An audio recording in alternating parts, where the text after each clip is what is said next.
मिथुन राशि वालों 25 अक्टूबर से कुछ बहुत ही बड़ा होने वाला है। ऐसी घटना जो पूरे जीवन की रूपरेखा को बदल करके रख देगी। जी हाँ, अगर आप भी एक मिथुन राशि के जातक हैं, जेमिनी साइन के, या फिर आपकी लग्न राशि मिथुन राशि है, तो आज का यह ज्योतिष का कार्यक्रम आप लोगों के लिए बड़ा ही महत्वपूर्ण कार्यक्रम साबित होने वाला है। आज हम बात करेंगे ग्रहों के सेनापति मंगल ग्रह के गोचर प्रभाव के बारे में। जी हाँ, सेनापति मंगल अपनी वर्तमान शत्रु राशि मिथुन राशि यानी कि आपकी ही राशि को छोड़कर अपनी नीच राशि कर्क राशि में बीते 20 अक्टूबर 2024 की दोपहर 11:48 पर प्रवेश कर चुके हैं और आने वाले साल 2025 के जून महीने की 7 तारीख तक अर्थात 7 जून तक इसी कर्क राशि में गोचर करते हुए आपको प्रभावित करेंगे। फिर सिंह राशि में इनका गोचर हो जाएगा। तो ऐसे में आप सभी मिथुन राशि के जातकों के लिए सेनापति मंगल का अपनी नीच राशि में गोचर करना कितना प्रॉफिटेबल रहेगा, कहाँ कहाँ पर मंगल आपको सकारात्मक रूप से परिणाम प्रदान करने का प्रयास करेंगे, तो कहाँ कहाँ पर आपको सावधानी बरतनी होगी। मंगल के इस गोचर प्रभाव को और बेहतर बनाने के लिए कौन सा उपाय आपको करना चाहिए, सभी बातें एक एक करके आपको बताने वाले हैं। इसलिए कार्यक्रम में लास्ट तक बने रहिए। और अगर आप हमारे चैनल पर पहली बार विजिट कर रहे हैं तो चैनल को सब्सक्राइब करके बेल नोटिफिकेशन को ऑन पर सेलेक्ट कर लें, ताकि आपको समय समय पर इसी प्रकार की महत्वपूर्ण जानकारी प्राप्त होती रहे। तो दोस्तों, वैसे देखा जाए तो मंगल का गोचर एक राशि में ज़्यादा दिनों तक नहीं होता, 40 से 45 दिनों तक ही गोचर करते हैं। लेकिन इस बार इनका गोचर पूरे 231 दिनों तक का होने वाला है। कारण मार्गी से वक्री होंगे और फिर मिथुन राशि में प्रवेश कर जाएंगे और वहां फिर से वक्र होंगे, फिर मार्गी होंगे और कर्क राशि में प्रवेश करेंगे। इस प्रकार से पूरे 231 दिनों तक इन दोनों राशि में ही भ्रमण करते हुए आपको प्रभावित करेंगे। तो ऐसे में देखा जाए तो मंगल जो स्वयं एनर्जी के कारक हैं, एफर्ट, पराक्रम, पुरुषार्थ के कारक हैं, वो अपनी नीच राशि से गोचर कर रहे हैं। नीच राशि में किसी भी ग्रह को उतना बल की प्राप्ति नहीं होती, लेकिन इनका नीच भंग कई बार इस गोचर काल के दरमियान होगा। इसलिए मंगल का यह गोचर आपके लिए, सभी मिथुन राशि वालों के लिए कुछ मामलों में बड़ा ही अद्भुत साबित होगा।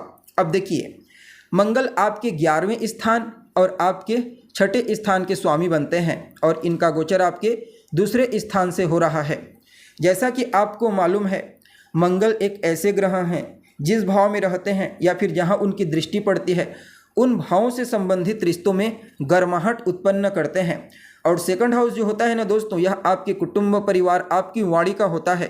फलतः आपकी वाणी में गर्माहट उत्पन्न होना कहीं ना कहीं कुटुंब परिवार के मध्य तालमेल में कमी का सबसे बड़ा कारण बनेगा। इस बात का विशेष रूप से आपको ध्यान रखना चाहिए। इसलिए किसी से भी बात करते समय सिर्फ कुटुंब परिवार के सदस्यों से ही नहीं, किसी से भी बात करते समय अपनी वाणी में शालीनता बरतना आपकी पहली प्राथमिकता होनी चाहिए। बाकी मंगल आपको पैतृक संपत्ति का लाभ प्रदान करेंगे। पैतृक संपत्ति को लेकर अगर कहीं कोई समस्या थी तो वह समस्या दूर हो जाएगी।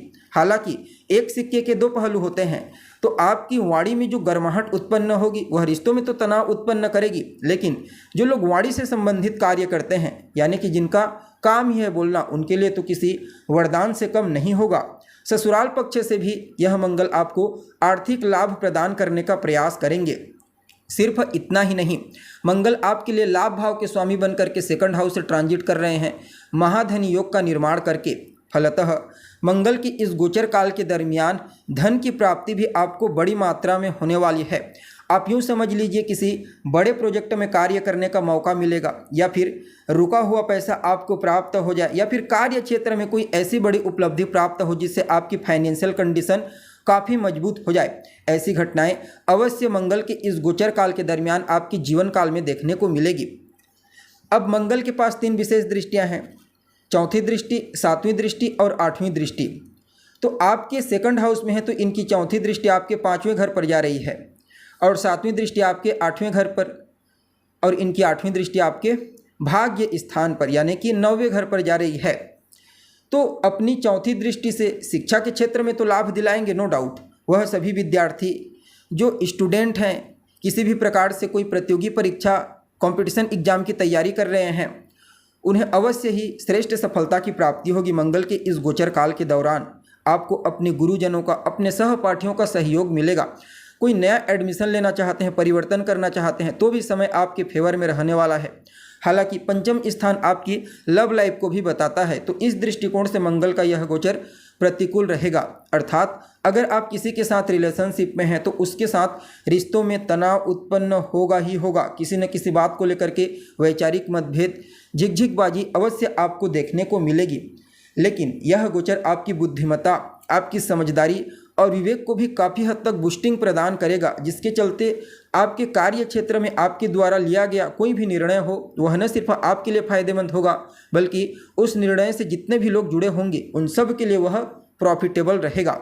और मंगल की जो 7वीं दृष्टि है, उच्च दृष्टि, वह आपके 8वें स्थान पर जा रही है। फलतः आकस्मिक रूप से आपके जीवन काल में सकारात्मक घटनाओं को अंजाम देने वाले हैं, जैसे कि या तो आपको रुका हुआ धन मिल जाए, कार्य क्षेत्र में कोई बड़ी उपलब्धि प्राप्त हो जाए, विदेश जाने का मौका मिल जाए, अचानक धार्मिक कृत्य में अचानक इन्वॉल्व होने का मौका मिल जाए, यानी कि एक्सीडेंटली कई प्रकार की पॉजिटिव घटनाएं घटित होंगी। लेकिन नेगेटिविटी भी कुछ देखने को मिलेगी, जैसे कि इस गोचर काल के दरमियान आपको वाहन चलाते समय सावधानी बरतनी है, अन्यथा छोटी मोटी चोट चपेट की स्थिति भी उत्पन्न हो सकती है। लेकिन मंगल की जो 8वीं दृष्टि है वह आपके भाग्य को जागृत करेगी। भाग्य को जागृत करके भाग्य का साथ आपको दिलाएगी, और जब भाग्य का साथ आपको मिलने लगेगा तो इसमें कहीं कोई दो मत वाली बात नहीं। आपकी जितने भी पेंडिंग पड़े हुए कार्य हैं उन सभी कार्यों को पूरा करने में मंगल अहम भूमिका निभाएंगे। आपको अपने वरिष्ठ जनों, गुरुजनों का विशेष सहयोग, विशेष आशीर्वाद और स्नेह प्राप्त होगा। हालांकि कुछ मामलों में उनके साथ मतभेद या फिर झिकझिकबाजी की स्थिति उत्पन्न हो सकती है, इस बात का आपको ध्यान रखना चाहिए। यात्रा आपके लिए फायदेमंद होगी, चाहे आप लंबी दूरी की यात्रा करें या फिर छोटी यात्रा करें।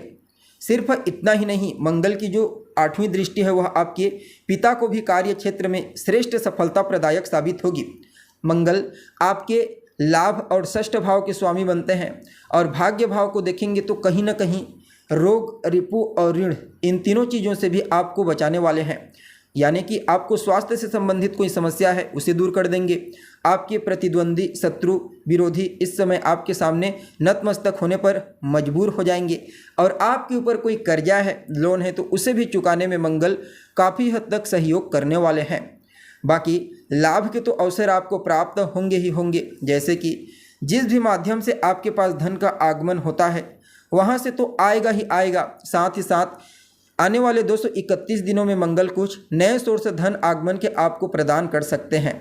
यानी कि कुल मिलाकर के देखा जाए तो आप सभी मिथुन राशि वालों के लिए सेनापति मंगल का यह गोचर अत्यंत ही श्रेष्ठ रहने वाला है। लेकिन कुछ मामलों में सावधानी बरतनी है, जैसा कि आपको बताया गया। वैसे तो आपके स्वास्थ्य के दृष्टिकोण से कोई प्रॉब्लम नहीं है, लेकिन कुटुंब परिवार के किसी सदस्य को स्वास्थ्य से संबंधित तकलीफ हो सकती है। मंगल के इस गोचर प्रभाव को और बेहतर बनाने के लिए आप पहले तो मंगलवार के दिन से हनुमान चालीसा लगातार 41 दिनों तक या फिर 91 दिनों तक पाठ करना प्रारंभ कर दीजिए। रोजाना हनुमान जी की आराधना करना, उनका दर्शन करना, उनके मंदिर में खास करके मंगलवार के दिन जाना, मंदिर की साफ सफाई करना, वहीं पर बैठ करके सुंदरकांड का पाठ करना, यह सब आपके लिए विशेष उपाय के रूप में रहेंगे, और इन्हीं उपायों के माध्यम से आपको पूरे 231 दिनों तक श्रेष्ठ लाभ मिलेगा। तो दोस्तों, उम्मीद है जानकारी आपको पसंद आई होगी। अभी के लिए बस इतना ही। पुनः मुलाकात होगी एक नए और ताज़ा एपिसोड में। तब तक के लिए आप हमें इजाज़त दीजिए। नमस्कार।